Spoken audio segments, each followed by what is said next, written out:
Amém ou não amém? Deus é bom. E o tempo todo. Me perdoe, querido, mas ou é eu acho que é eu, a idade, ou eu não estou no meio. Agora, tá no meio agora? Agora tá, né? Então não é eu, né? Esse problema com coisas tudo certinho, né? Glória a Deus. Mas, queridos, tem uma lâmpada aqui que está me iluminando, né? Quente.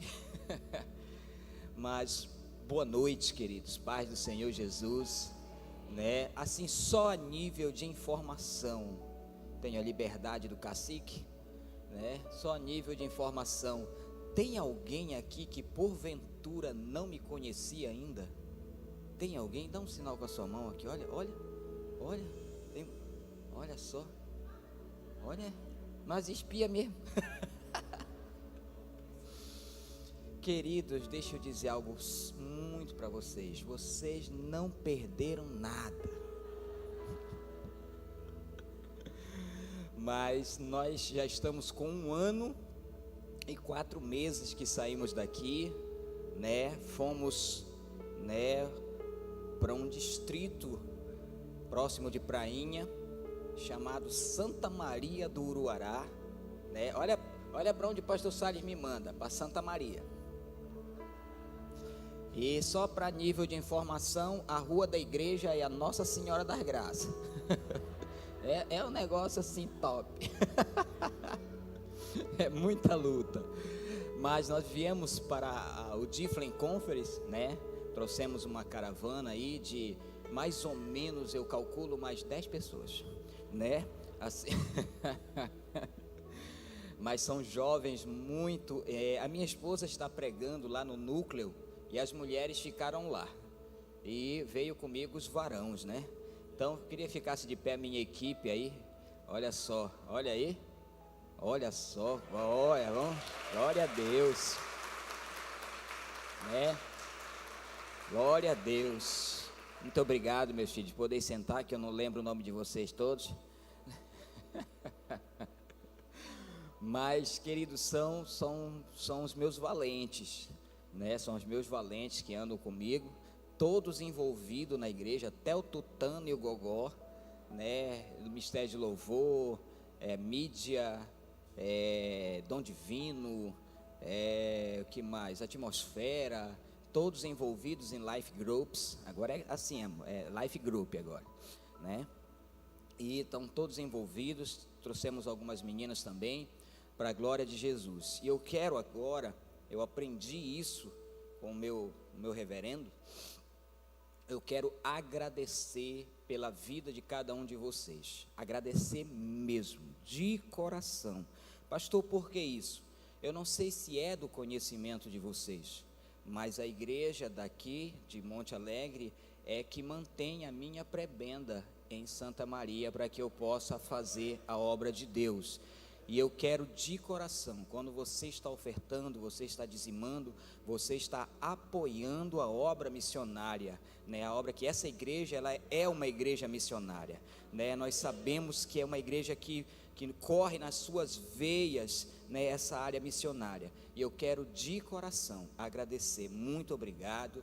Nós estamos ali tentando honrar o nome de Jesus, honrar o nome da Paz Church, honrar o nome da nossa liderança para a glória de Jesus, né? Aí o pastor Salles, ele pegou o discípulo mais maluco e mandou para lá, né? É assim mesmo, desse jeito.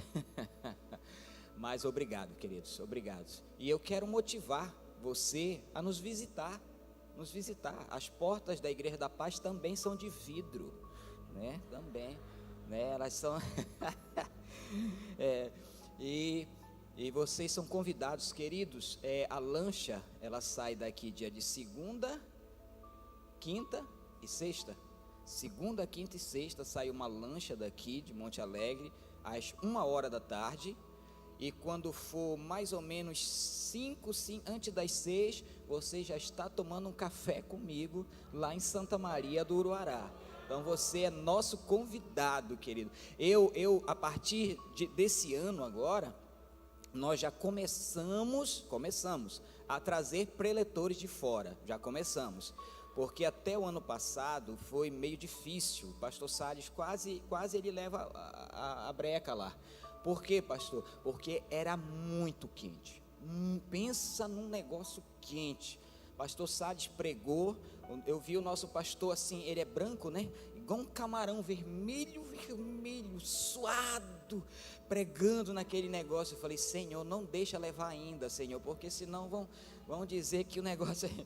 E aí eu falei com a igreja, nós lançamos um desafio, querido. Eu falei: não, querido, não pode. Eu fiquei até, olha, eu não vou trazer preletores de fora, não vou trazer nessa situação, porque, meu Deus, ainda morre um aqui de infarto, aqui o negócio aqui, vai sobrar para mim, né? E nós entramos num projeto para climatizar a igreja. Aí agora hoje é outro nível, meu irmão. Hoje a gente está igual quando a gente vai para São Paulo, né?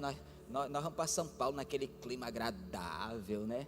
Poxa, querido, tá tremendo, querido, assim, para a glória de Jesus mesmo, assim, né? Hoje climatizado, né? Para a glória de Jesus.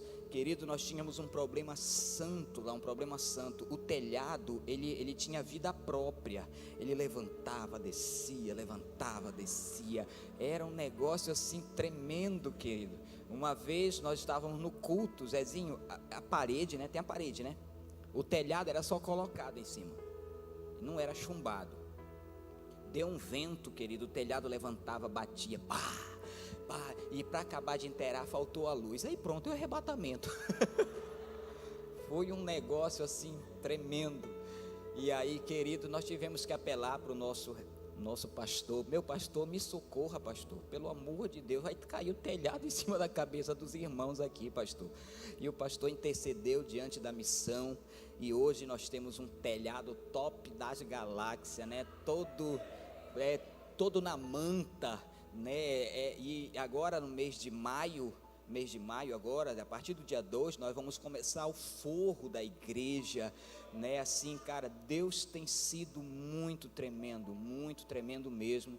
Eu louvo a Deus pela vida da minha liderança, louvo a Deus por essa igreja, querido, muito obrigado mesmo. E você é nosso convidado especial para estar conosco lá, em nome de Jesus, amém? O meu pastor Salles, ele me disse que vai estar lá final do mês, né? O senhor disse, né? O senhor falou. Pois é. Então, se você quiser a carona, pula no barco com o velhote. Era assim que eu era, querido. Quando o velhote ia, eu grudava no calcanhar e ia embora, né? Teve algumas vezes que ele me abandonou na estrada quando eu estava enjoado, mas a gente não largava. Mas, querido, eu queria compartilhar algo da parte do Senhor com a igreja, né? E eu gostaria que você pegasse a sua Bíblia comigo. Pega a sua Bíblia comigo, por favor. Abra em Mateus capítulo 22. Meu filho, esse relógio já estava contando já? Não, meu filho, só pode contar quando eu leio a Bíblia. Assim você me quebra. Então bora correr, né? Mateus capítulo 22. Eu quero ler um versículo, eu vou ler outros versículos, mas esse versículo vai ser assim o que nós vamos estar usando. Mateus 22, verso 29. Mateus 22, verso 29. Jesus aqui, querido, o evangelista Mateus, o apóstolo Mateus, escrevendo, falando de um diálogo de Jesus com alguns judeus que eram da seita, né? E eles estavam questionando acerca da ressurreição.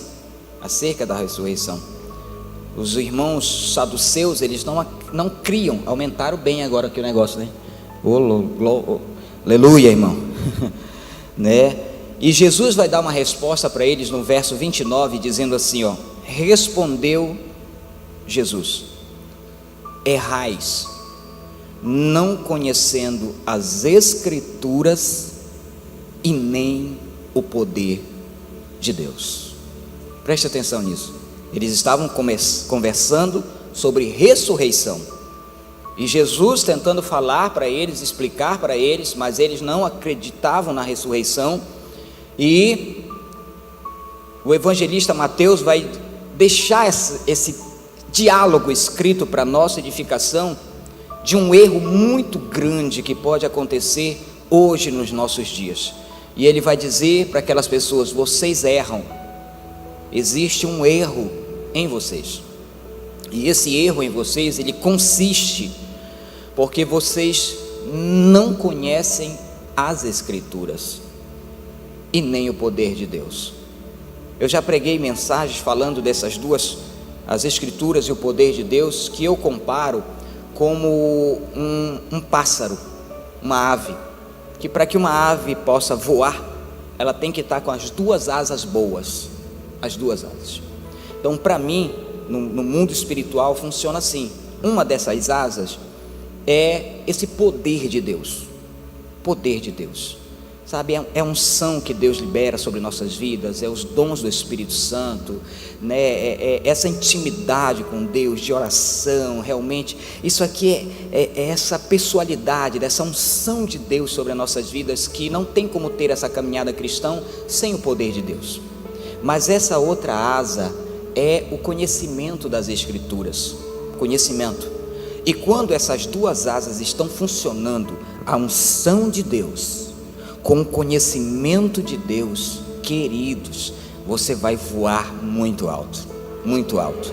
Deus vai elevar você às alturas, vai levar você em lugares longes, porque existe sobre a sua vida a unção de Deus e o conhecimento da pessoa de Deus, que é através das Escrituras. Então, isso aqui pode ser um veículo aonde muitas pessoas que decidem seguir a Jesus, infelizmente, erram muito. Está aqui, querido, não sou eu que estou dizendo, não fui eu que escrevi. Errais, existe um erro que muitos de nós cometemos, e esses erros são em virtude ao não conhecimento das Escrituras, não conhecimento. E eu quero compartilhar uma mensagem cujo tema é: verdades que todo seguidor de Jesus deve aprender. Verdades que todo seguidor de Jesus tem que aprender. Tem algum seguidor de Jesus aqui? Tem? Glória a Deus, glória a Deus. Então, você que é um seguidor de Jesus, deixa eu lhe falar de algumas verdades que eu e você precisamos entender. Agora abra sua Bíblia comigo em 1 de João capítulo 5. 1 de João capítulo 5.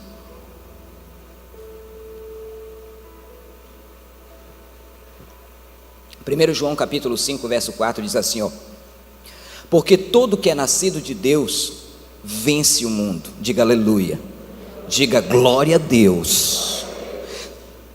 Porque todo que é nascido de Deus vence o mundo. Eita glória! E esta é a vitória que vence o mundo. Então ele disse que todo seguidor de Jesus, todo aquele que é nascido, todo aquele que nasce de Deus, já existe uma promessa sobre ele, que ele é vitorioso, que ele vence o mundo, e essa vitória vem através da fé. Da fé. Então observe isso, existe essa vitória sobre nossas vidas. E como eu entendo isso, eu preciso aprender uma coisa. Nos é ensinado como chegarmos no lugar do sucesso, como nos tornarmos bons empresários, como nos tornarmos pessoas de destaque. Nos é ensinado na escola, na faculdade, na vida. Nos ensinam como conseguir ganhar dinheiro, como trabalhar. Nos ensinam, muitas coisas nos ensinam. Mas tem uma coisa que muitas vezes esquecem de nos ensinar, é de como lidar no meio das tempestades. Escute, as pessoas foram treinadas em como alcançar o sucesso, mas não foram treinadas sobre o que fazer no meio de uma tempestade. Muitas pessoas não foram ensinadas como se deve lidar no meio da tempestade. E é no meio da tempestade que, infelizmente, por falta de entendimento, muitos acabam naufragando.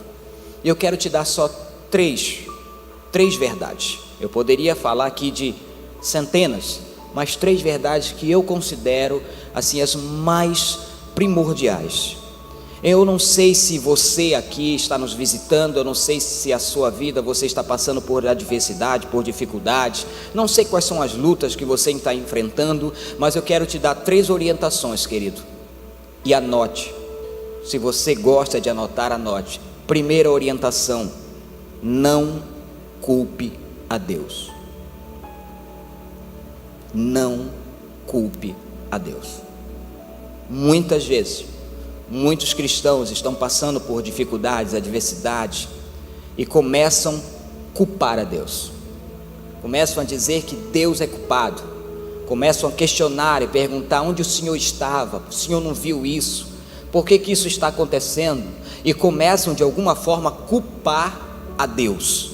E quando eles começam a desenvolver essa culpa a Deus, eles têm a tendência a se distanciar de Deus, porque você não vai querer estar perto de alguém que você acha que está de alguma forma lhe fazendo mal, porque você está culpando Deus por alguma situação. Escute, querido, eu acabei de concluir agora, para a glória de Jesus, tudo para a glória dele. Eu concluí agora em março a minha primeira faculdade. Agora eu sou, para a glória de Jesus, bacharel em teologia. E eu fiz o meu TCC. O tema é Decepcionados com Deus e Abandono da Fé. E eu fiz uma pesquisa muito profunda acerca desse sentimento de pessoas que de alguma forma desenvolvem uma decepção com Deus. O tema do meu TCC era Decepcionados com Deus e Abandono da Fé. Queridos, eu assisti muito vídeo, pesquisei, li livros que falam sobre essas atitudes de culpa a Deus. Querido, o que eu li de testemunho de jovens, né, que os pais crentes, e de repente a mãe adoeceu, e todo mundo orando, e todo mundo voltando, e de repente a mãe morre, e aquele jovem culpa Jesus por isso, porque Jesus não fez nada, e a pessoa se decepciona com Deus, abandona a igreja, vira as costas para Deus. Queridos, foram inúmeros, e eu preciso entender isso, como nós lemos em Mateus. Nós erramos muitas vezes por falta de entendimento. Eu preciso entender que muitas lutas e muitas coisas que acontecem, Deus não é o culpado, querido. Eu preciso entender que existe um mal ainda nessa terra.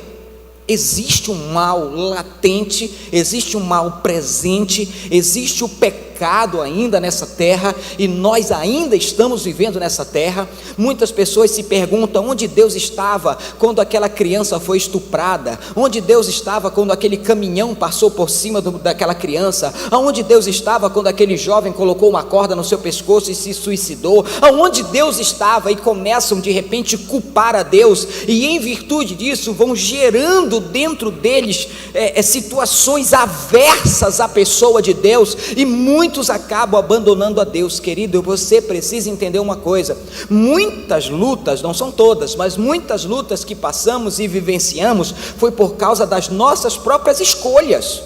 Muitas delas foram por causa das nossas escolhas.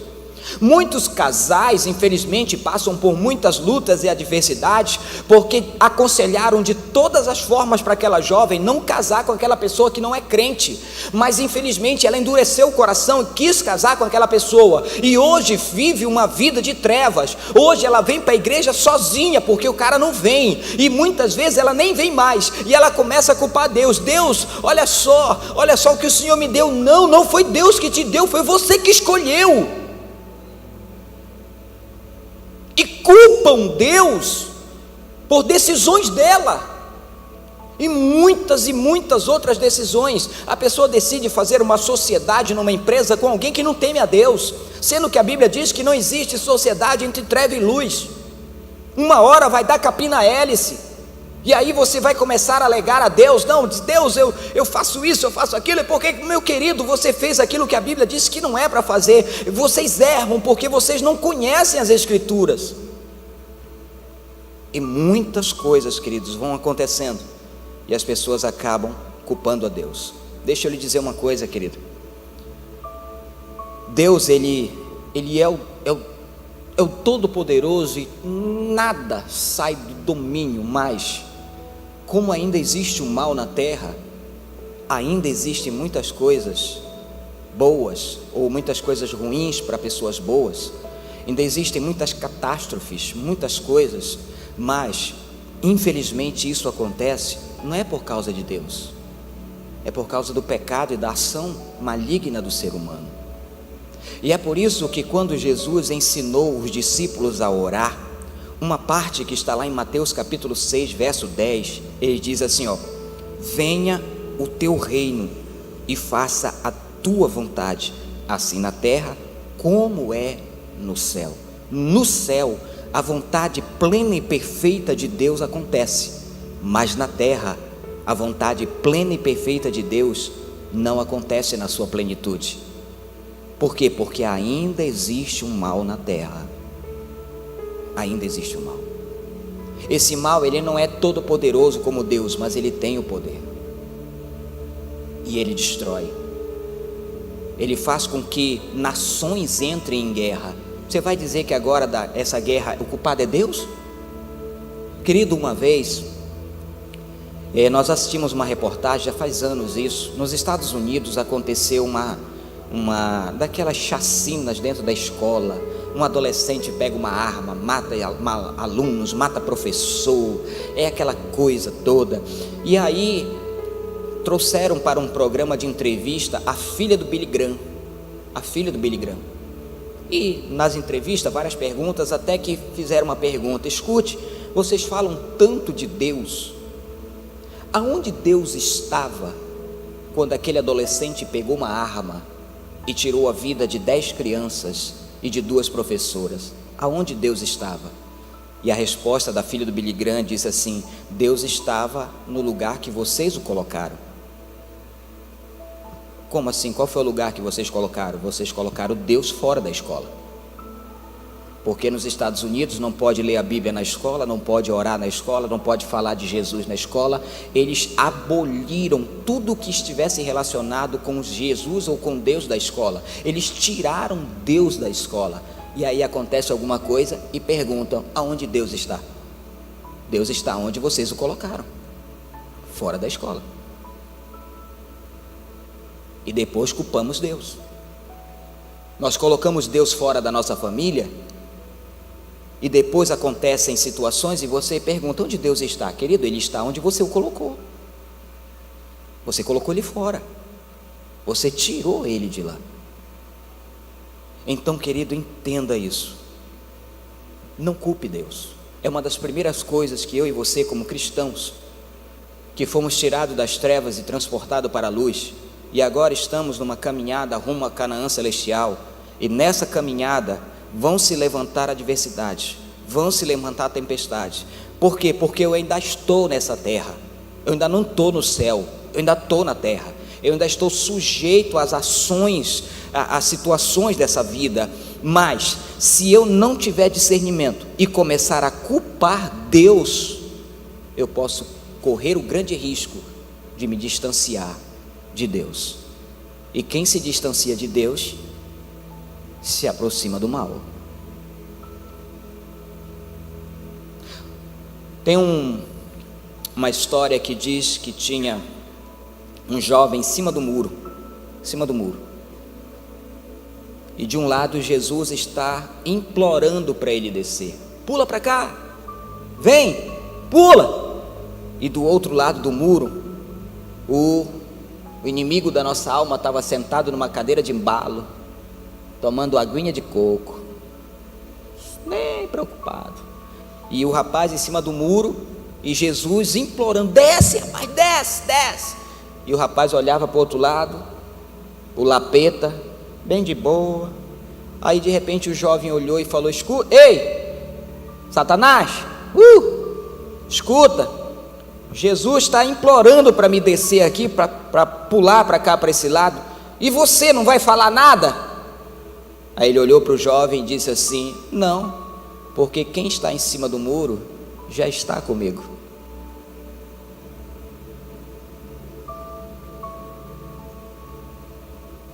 Quem está em cima do muro já está com ele. Porque quando você decidiu estar em cima do muro, você já tomou a sua decisão. Você não quer ir para esse lado. Entenda isso, querido. Não culpe Deus. Tiago capítulo 1, verso 13 diz assim, ó, eu vou ler aqui, querido. Eu amei isso aqui. Falei de manhã, né, pastora Mila? Esse versículo é forte. Tiago capítulo 1, verso 13. Só que a versão que eu vou ler é a mensagem. Vamos ler aqui na tela primeiro essa versão? Qual é a versão aqui, meu filho? Diz aqui a versão, Sociedade Bíblica. É a RA, é? O que é isso? É revista e atualizada? É, revista e atualizada? É isso, né? Tá. Então, olha o que diz primeiro Tiago 1,13 na RA. Né? Ninguém, ao ser tentado, diga, sou tentado por Deus. Porque Deus não pode ser tentado pelo mal, e Ele mesmo a ninguém tenta. Olha só, eu não posso culpar Deus. Agora eu vou ler na versão a mensagem, tá? Essa versão é boa. Olha o que diz aqui, ó. Ninguém que esteja passando por lutas pode ter a cara de pau de dizer, é Deus que me está me tentando. Deus não tem nada a ver com isso. Ele nunca põe o mal no caminho de ninguém. Essa versão é boa, né? Diga para o irmão que está do seu lado, nossa. Olha, vou ler de novo porque eu gostei. Diz assim, ó, ninguém que esteja passando por lutas pode ter a cara de pau de dizer, é Deus que está me tentando. Deus não tem nada a ver com isso, e Ele nunca põe o mal no caminho de ninguém. Então, querido, não culpe Deus. Pastor, tem que culpar alguém? Culpa Adão e Eva, mano. Mas não culpa Deus. Culpa a serpente, culpa o pecado, culpa o diabo, culpa você mesmo, porque muitas coisas são a escolha sua. Mas não culpe Deus, porque Deus não é tentado pelo mal, e Deus não tenta ninguém. Entenda isso, isso é muito importante. Segundo ponto, porque aquele relógio, ele tem um problema comigo. Tem um problema aquele relógio comigo. Segundo ponto, para que eu preciso entender isso, eu preciso aprender isso. Na minha caminhada cristã, eu preciso entender que as adversidades, as tempestades, Deus está para me ajudar. Eu não vou culpar Deus por isso, mas Deus está pronto a me ajudar. Mas, segundo ponto, nessa caminhada, que eu preciso entender, que eu tenho esse entendimento de não errar por não conhecer as Escrituras, aprenda a tomar os remédios de Deus. Aprenda a tomar os remédios de Deus. Abra sua Bíblia comigo, Êxodo, capítulo 15.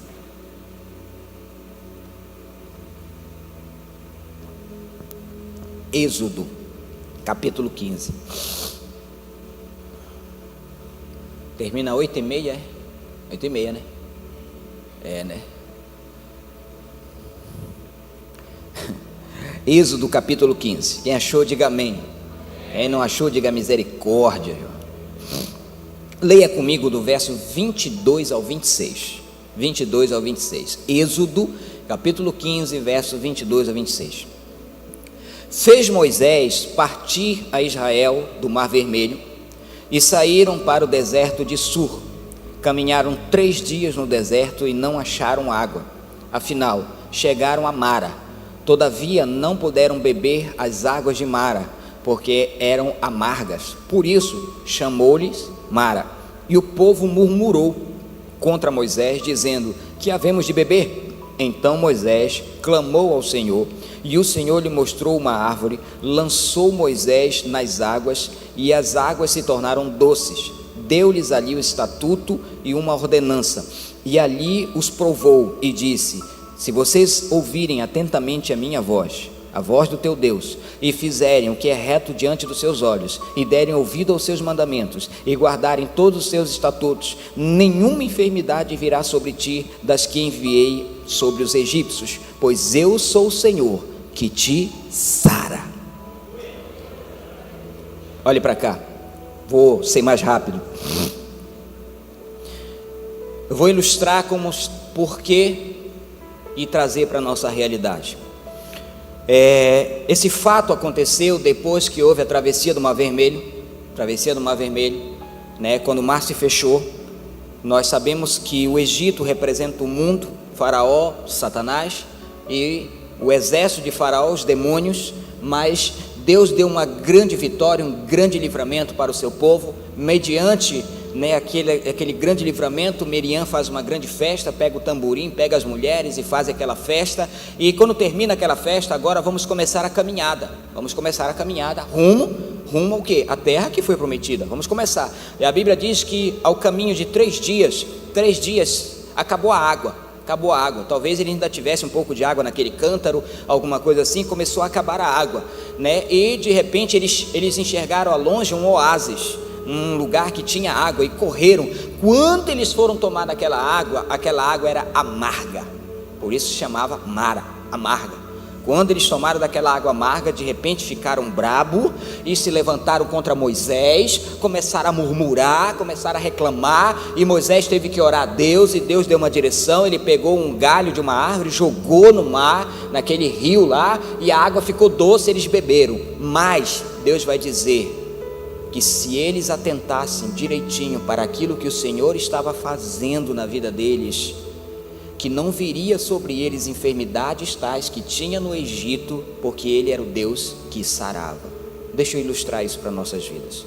Segundo os estudiosos, essa água de Mara é uma água que tem muitas propriedades medicinais, muitas propriedades.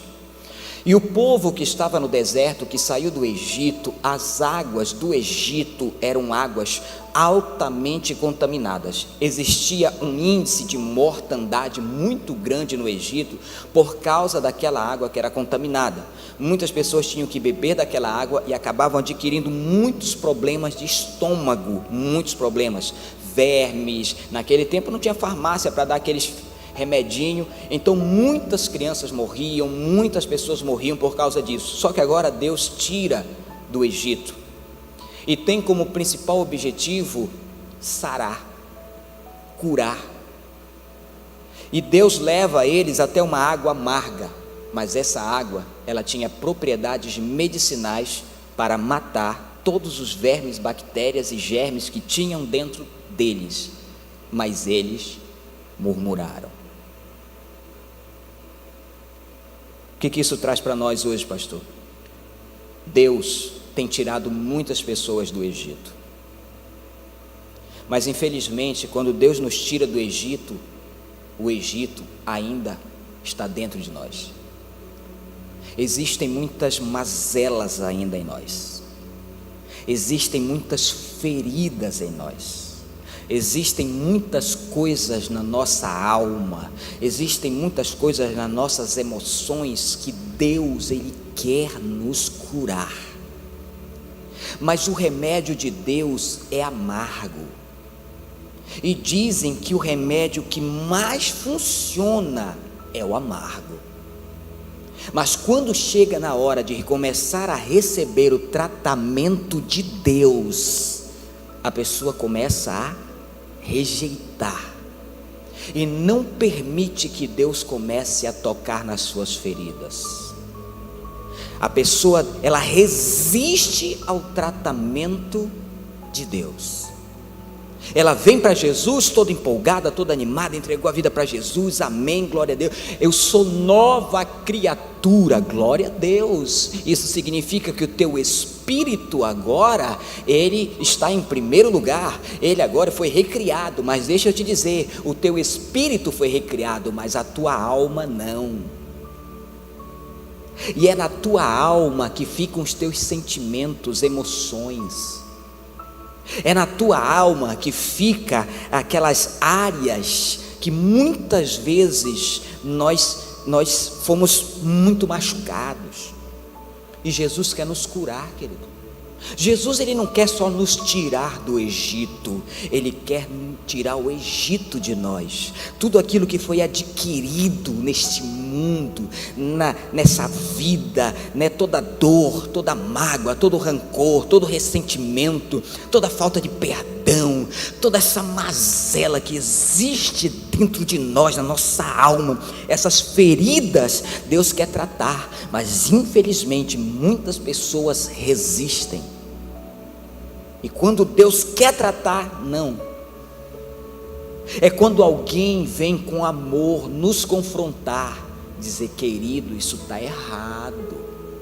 Ah, mas é porque... Não, está errado. Ah, mas não é assim, querido. Não é certo fazer isso. Não, mas eu faço do meu jeito. É você rejeitando o tratamento de Deus. É você rejeitando aquilo que Deus quer fazer na sua vida. Escute, querido, escute. Como tem algumas pessoas aqui que ainda não me conhecem, deixa eu te dar um relatinho, um relatório bem pequeno. Escute. Por muitos anos, mesmo como cristão, existia uma ferida que ela não era uma ferida assim que ela ocupava um espaço, ela ocupava todo o espaço. Uma ferida adquirida na minha vida quando aos 11 anos de idade, o meu pai enfiou 3 balas na cabeça da minha mãe. Me responda uma coisa: você consegue ver um trauma maior que esse na vida de uma criança? Você consegue se deparar com um trauma maior que esse? Primeiro, a pessoa que você considera como alguém que é o seu protetor, que é o seu pai, ele tira da sua vida o bem mais precioso dado por Deus, que é a mãe. Você consegue mensurar o tamanho do buraco? Você consegue mensurar o tamanho da ferida? Agora, a partir dali, eu começo a ser criado por um e por outro. E eu começo agora a viver coisas que eu nunca vivi quando eu estava debaixo da tutela da minha mãe. Eu começo agora a só poder ir para a escola depois de lavar a louça, de varrer a casa, de limpar o quintal, de limpar o beco, de limpar o rego, de limpar tudo, senão não vai para a escola. Tudo o que acontece de errado na casa foi eu culpado, eu apanhava sem razão. Querido, eu passei o inferno. E cada vez que isso acontecia, na minha concepção existia um culpado. E quem era? O meu pai. Tudo. E cada vez aquela ferida que já tinha, ela começava a agregar outras feridas,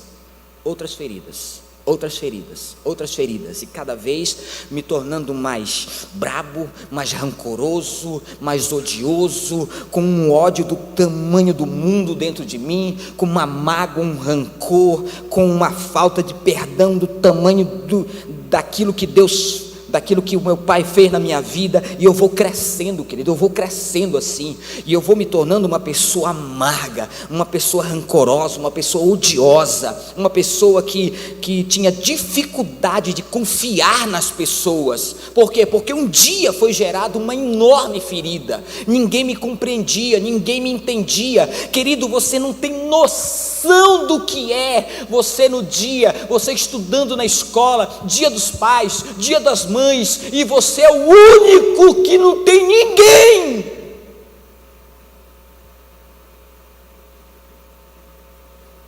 Mas um dia, pelas misericórdias, Deus me encontrou.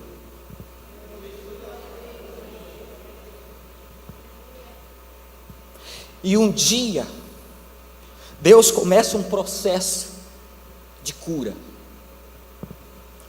Pensa numa dor. Dói. Você ter que sentir literalmente, eu estou lhe falando isso literal. Se você acredita, o problema é seu. Literalmente você sentir o Espírito Santo meter a mão aqui dentro da alma. E cada vez que ele dava um sulavanco tentando puxar aquilo lá de dentro, doía tudo, porque muitas vezes você ainda quer se segurar naquilo, porque você ainda quer ter argumento para dizer o porquê que a tua vida é assim, e você começa a resistir ao tratamento de Deus, e Deus dizendo: deixa eu arrancar, deixa eu te sarar, deixa eu tirar. E você começa a dizer: tá bom, mas está doendo muito, mas deixa. E você percebe que o tratamento de Deus, às vezes, ele dói. É doído ter que falar de alguém que abusou alguém. É difícil querer falar de alguém que te fez um mal tão grande, mas é a única forma do tratamento. Dói, mas é a cura.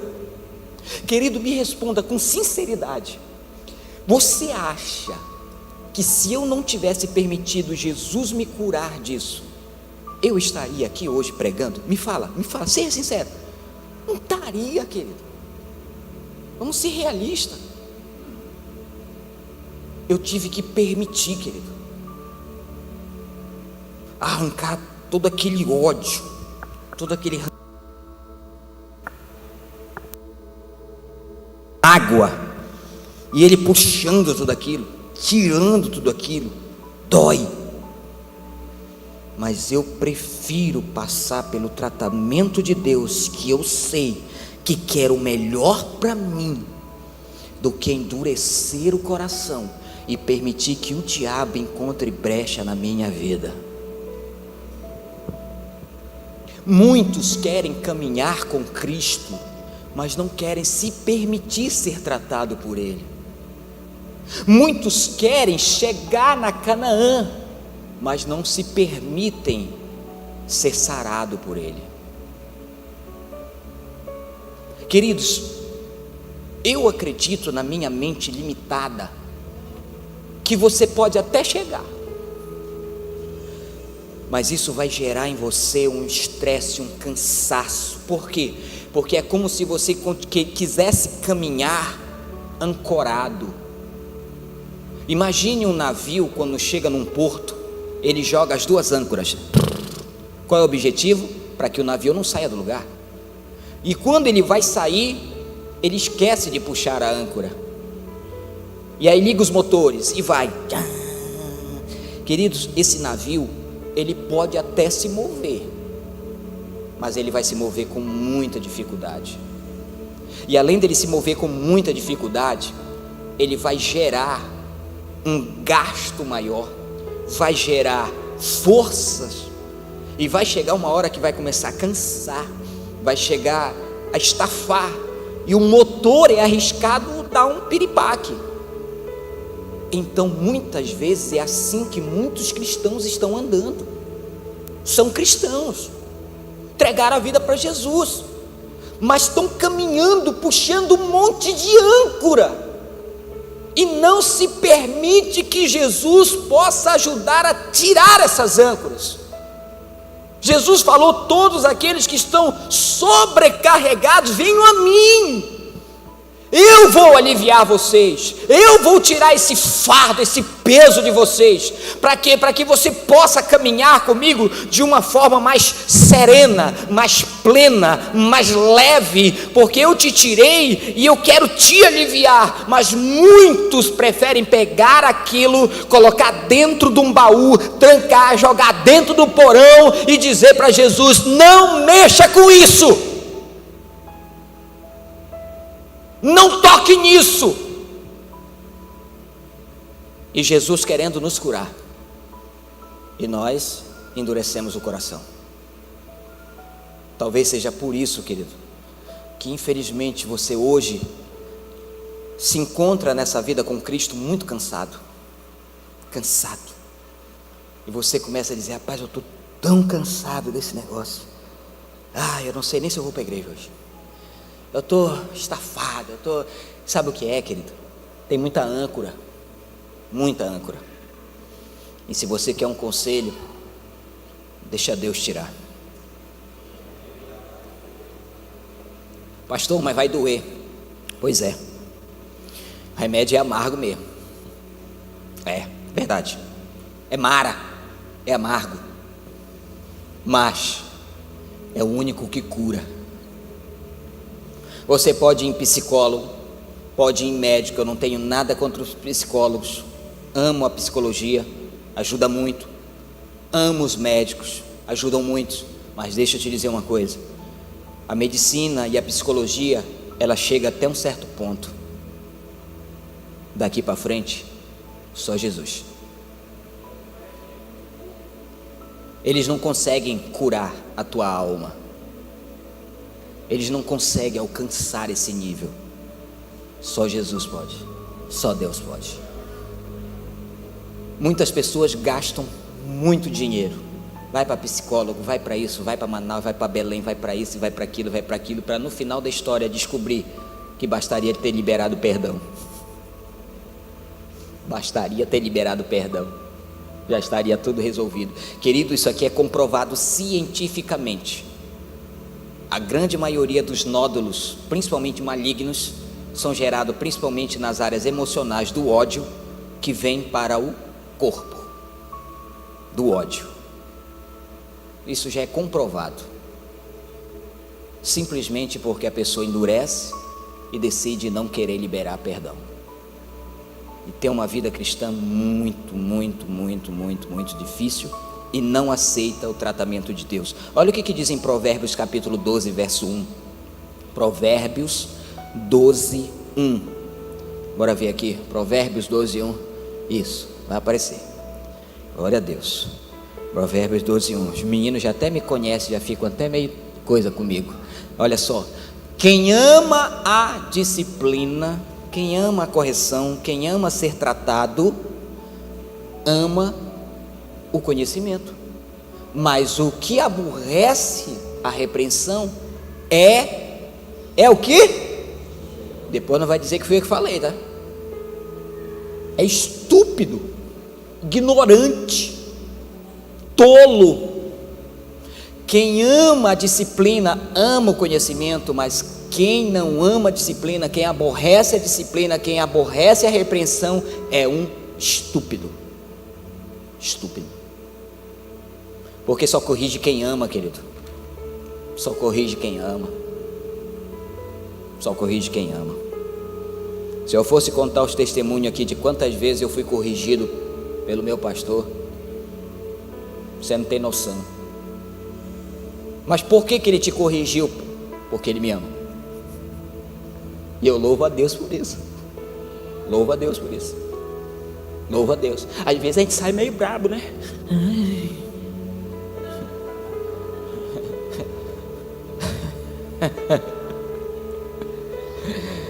Mas o meu velhote e a minha pastora sabe que eu amo, e eu busco honrá-los, mas tratamento dói, filho.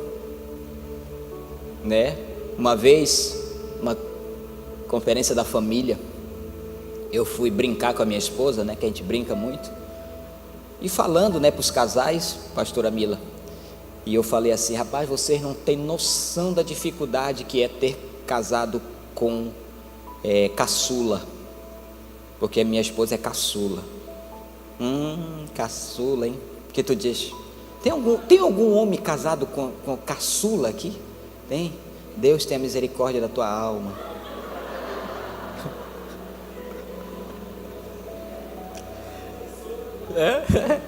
Só que aí, querido, ela foi dar uma palestra e ela disse: pois é, querido, meu marido falou que casar com caçula, né? Pois é, difícil é casar com órfão.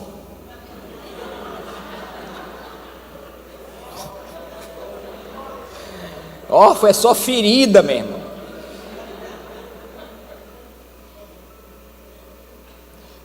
Por quê? Porque eu era assim, querido. É muita curuba. É curubento. Terceira e última, querida, porque o meu tempo já foi para o beleléu. Eu estou te falando que nós erramos muito por não termos entendimento, e essa falta de entendimento nos leva muitas vezes a culpar Deus de muitas coisas, nos leva muitas vezes a ignorar o tratamento de Deus. Mas eu quero te dizer uma terceira coisa que eu e você precisamos ter nessa caminhada. Nós precisamos, querido, precisamos agir liberando a nossa palavra de fé. Nós precisamos agir sempre liberando a palavra de fé. Nós precisamos, querido, no meio dessa tempestade, está vindo a tempestade, né? Eu induzo o meu coração a não murmurar contra Deus, entendendo que Deus não é o culpado, e eu induzo a minha alma a aceitar o tratamento de Deus, mas eu preciso começar a agir liberando palavras de fé, liberando não, eu posso, mas por que tu diz que tu pode? Porque maior é aquele que está comigo, eu não estou sozinho não, né? Eu sempre costumo dizer, eu tenho um pai, querido, olha, cuidado como tu, olha, e a Bíblia diz que ai daquele que toca nos órfãos e nas viúvas, querido, presta atenção, não toque em mim não de qualquer jeito, que tu vai te lascar na mão do papai, né? Não vem forte não, hein? Mas eu falo, querido, não, eu tenho um pai. A Bíblia diz em João capítulo 1 que Jesus veio para os seus, mas os seus não aceitaram, mas todos quantos o aceitaram, deles o poder de serem feitos filhos de Deus. Eu tenho pai, querido, eu vou caminhando, eu vou liberando palavra de fé. Não, mas não vai dar certo, não vai não, querido, vai, porque o meu Redentor vive, ele vai se levantar nesse negócio, a coisa vai acontecer, e você vai liberando, e você vai liberando, e você vai liberando. Nós temos que caminhar assim, querido. Esses meninos aqui que eles me acompanham aqui, queridos, eu tenho um parafuso a menos, eu acho, né? Assim, o teco não funciona às vezes.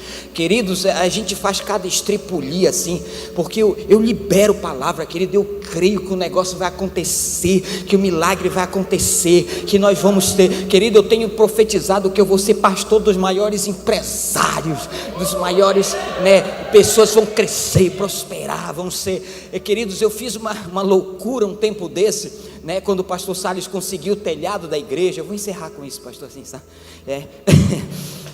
Quando nós conseguimos o telhado da igreja, o Joaquim me liga, querido, olha o Joaquim me liga, isso era terça-feira ele me liga de manhã: pastor, nós estamos aí, nós estamos indo já com telhado para nós trabalharmos, né? E como é que está aí? Eu falei, rapaz, ainda está lá no lugar. Pastor, eu preciso muito que quando eu chegar aí quarta-feira, olha, ele me liga terça-feira de manhã, olha um trem desse. Ele diz assim: quando eu chegar quarta-feira, eu preciso que essas telhas estejam tiradas. Eu falei, sangue de Jesus. Rapaz, eu fiquei, quarta-feira, irmão? Pastor, porque a gente tem poucos dias para fazer esse telhado, vai ter que tirar madeira. Era aquelas tesouras monstra de madeira que tinha um monte de coisa. Rapaz, e agora, meu Deus, como é que eu vou tirar esse telhado? E aí terminou o Tadel, né? E eu chamei alguns irmãos que são mais de frente comigo, querido, e aí, como é que a gente vai tirar esse telhado? Ah, pastor, não dá, como é que a gente vai tirar? E é isso, é aquilo, mas não tem jeito, não tem jeito, como é que a gente vai fazer isso? Rapaz, eu peguei uma escada, Zezinho, botei do lado da igreja, subi na escada, peguei uma tábua e arriei em cima da telha. Pá! Eu já tinha tirado tudo de dentro da igreja, né? Rapaz, começou a cair telha lá embaixo, as telhas eram velhas, tinha umas telhas, e o pessoal se espantou, e o que é isso, o que é isso, o que é isso? Aí eu gritei lá de cima, queridos, o Joaquim está chegando, meu irmão, o telhado tem que sair, e vocês estão pensando o quê? E eu comecei, querido, eu quebrei uma fileira todinha quando estava, pá, e telha caindo, pá, e telha caindo, pá, e telha caindo. Aí de repente o irmão disse, meu Deus, vai chamar a pastora, pelo amor de Deus, que o homem doidou. O homem doidou. Rapaz, eu só sei que deram um jeito. Arrumaram o que foi aquilo? Uma serra? Não, tinha até outro nome. Um arco de... Eu só sei que arrumaram o negócio, foram serrando a cabeça dos pregos, para ver se tirava, para ver se aproveitava alguma telha, porque eu ia quebrar tudo, maluco. Porque o Joaquim já estava chegando no outro dia com a telha, e eu... Ai, Jesus, eu falei para o Senhor não mandar um maluco para lá, o Senhor foi. Mas, queridos, Eu creio muito quando nós liberamos uma palavra de fé, querido. Eu creio nisso. Quando a gente profetiza mesmo, quando a gente declara, querido, um dia quando você for lá, querido, eu quero te mostrar, querido, eu tive que trocar tudo, querido, troquei de telhado a piso, né? Nós fomos trocar lajota, querido, fomos trocar lajota. O cara arrancou a lajota e disse: pastor, o piso não presta. O piso não presta. Não era só para tirar a lajota? Pois é, mas não presta o piso. Tá bom. Eu tive que refazer o piso todinho da igreja, todinho. O palco, eu acho que ele era o quê? 2 metros? 2. Era mais ou menos isso aqui. Não dava nem para a gente dançar direito nele. Eu aumentei, eu acho que mais uns 2 metros. Agora o palco tem uns 4 metros lá. A igreja, querido, escute, a igreja tinha 3 paredes. 3 paredes. Tu acredita? 3 paredes. E a tesoura arriava nas 3 paredes. Quando veio a tesoura nova, só pegou 2 paredes. Ficou uma parede aqui sem função. Eu cheguei com o Zezinho e falei: Zezinho, essa parede presta para quê? Pastor, serve para nada. No outro dia eu peguei uma marreta, arriei a parede todinha no chão. Chamei a menina, quebrou a parede tudo. Falei: pronto, se é para ser leso. Meu nome lá na igreja é Destruidor.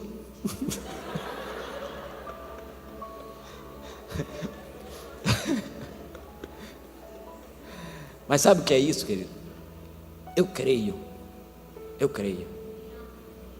Sabe, eu creio no milagre. Nós já estamos no projeto de construir a sala da criança, né? Nós já compramos o tijolo, já vamos. Eu só ainda não comecei porque lá chove 2 dias e depois mais 2. E não para de chover lá. Senão eu já tinha começado esse trem. É um negócio de doido assim.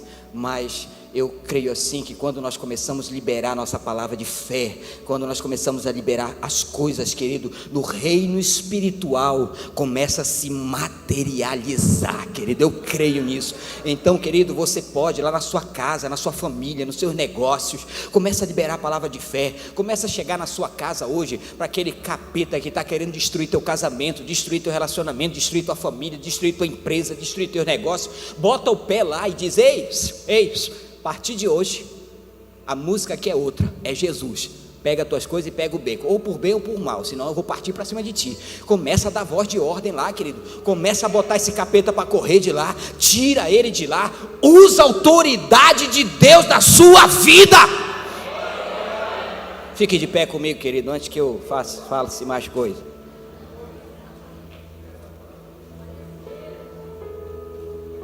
Amém ou não amém?